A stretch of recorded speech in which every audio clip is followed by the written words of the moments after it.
6টা গুলি এখনো বিদ্যমান অবস্থায় আছে। আমার এই জয়েন্টের মধ্যে গুলি, আমার ঘাড়ে গুলি। দীর্ঘ 17 বছর পর এবার আর নেই কোনো লুকোচুরি বা গ্রেপ্তারের ভয়।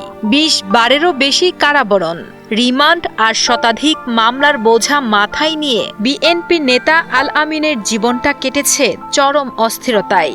এমনকি নিজের নবজাতক সন্তানের মুখটাও পর্যন্ত দেখতে পাননি 17 বছর আগে। এক হাতে সন্তানের জন্য খেলনা, অন্য হাতে পুলিশের হাতকড়া, এভাবেই কেটেছে তার দিন। হাসপাতালে আমার মেয়ে জন্ম নেয়, সেই দিনও সেখানেও হাসপাতাল যৌথ বাহিনী আমাকে গ্রেপ্তার করার চেষ্টা করে সেখান থেকে পালিয়ে যায়। তার 15 দিন পরে আবার যখন আমার মেয়েটাকে দেখতে আসলাম আমি ভোলায়, আমার মেয়েটার জন্য কোনোরকম একটা খেলনা কিনতে মার্কেটে গিয়েছিলাম, সেখান থেকে আমার যৌথ বাহিনী তুলে নিয়ে গেল। কখনো হাতে পায়ে বেরিয়ে পড়ে অমানবিক নির্যাতন সয়েছেন, আবার কখনো রাজপথে গুলিবিদ্ধ হয়ে ফিরে এসেছেন মৃত্যুর মুখ থেকে। দীর্ঘ 17 বছরের সেই রক্তমাখা বিভীষিকা আর অন্ধকার দিনগুলো পেছনে ফেলে এবার প্রিয়জনদের সাথে স্বস্তির ঈদ উদযাপন করছেন বিএনপির এই ত্যাগী নেতা। আমি নিজের বাচ্চাকে নিজেরা চিনতে পারিনি যে আমার ওই দিনগুলোটা কতটা নির্মম ছিল।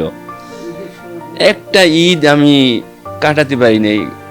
বাসায় ঈদ বলতে তো কোনো শব্দই ছিল না, কারণ আমাকে তো ঈদ আসলেই পুলিশ মন্ডলীকে কেমন যেন একটা মারমুখী ভাব বেশি থাকতো, যে বাসায় গেলে মনে ধরতে পারবো, বাসায় গেলেই মনে পাবো, বাসায় গেলেই মনে হ্যাঁ।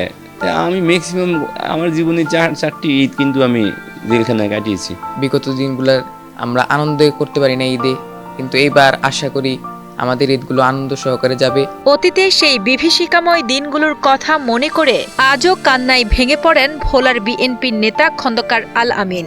2007 সালে বড় মেয়ের জন্মের পর তাকে এক নজর দেখার ব্যাকুলতা নিয়ে ক্লিনিকে গেলেও সেই নতুন মুখ দেখার আগেই পুলিশের তাড়া খেয়ে পালাতে হয়েছিল তাকে। মেয়ের মুখ দেখতে না পেয়ে 10 দিন আত্মগোপনে থাকার পর শেষমেশ সেই প্রিয় সন্তানের জন্য খেলনা কিনতে গিয়েই গ্রেপ্তার হন তিনি। সেই নবজাতক আজ 18 বছরের কিশোরী। নোংরা রাজনীতি যেন সামনে আর কখনোই যেন সামনে কখনো কেউ ফেস করতে না হয়, ভুগতে না হয়, কোনো বাচ্চাদের যেন বাবা ছাড়া ঈদ করতে না হয়। দীর্ঘ 17টি বছর ঈদ মানেই হাহাকার ছিল বিএনপি নেতা খন্দকার আল আমিন ও তার পরিবারের কাছে। প্রতিটা ঈদই তার কাটতো পুলিশের ধাওয়া খেয়ে আর পালিয়ে, অথবা কারাগারের অন্ধকার কারাপ্রকোষ্ঠে। শরীরের অসংখ্য বুলেটের ক্ষত আর 20 বার জেল খাটার দুঃসহ স্মৃতি পেরিয়ে এবারের ঈদটি তার কাছে শুধু উৎসব নয়, বরং দীর্ঘ 17 বছরের প্রতীক্ষার পর পরিবারের সাথে কাটানো এক পশলা স্বস্তির নাম।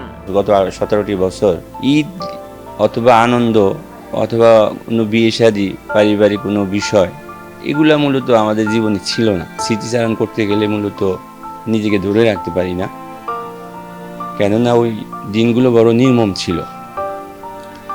প্রতিনিয়ত পুলিশ, র্যাব, গুমের শিকার, শত শত মামলা, জেল, হামলা, মামলা, কোর্ট, রিমান্ড, এই গুমের শিকার, গুম বলেন, ক্রসফায়ার বলেন, এই সব কিছুর মূলত মধ্য দিয়ে একটা আতঙ্কিত একটা জীবন পার করেছি। আল আমিনের কাছে এবারের ঈদ যেন এক নতুন পৃথিবীতে ফেরার আনন্দ। পরিবারের চোখেও আজ প্রশান্তির জল, কারণ প্রিয় মানুষটি আজ নির্ভর হয়ে হাসছেন। রাজনৈতিক ঝঞ্ঝা পেরিয়ে স্বাভাবিক ছন্দে ফেরার এই মুহূর্তটি আল আমিনের মতো হাজারো ত্যাগী কর্মীর কাছে এখন এক নতুন আশার নাম। আমার সন্তানদেরকে পাশে নিয়ে, আমার পরিবারকে নিয়ে আমি এখনো আছি, ওদের কাছে থাকতে পারছি, ওদের সাথে সময় দিতে পারছি। একসময় তো একটু সময় দিতে পারি না।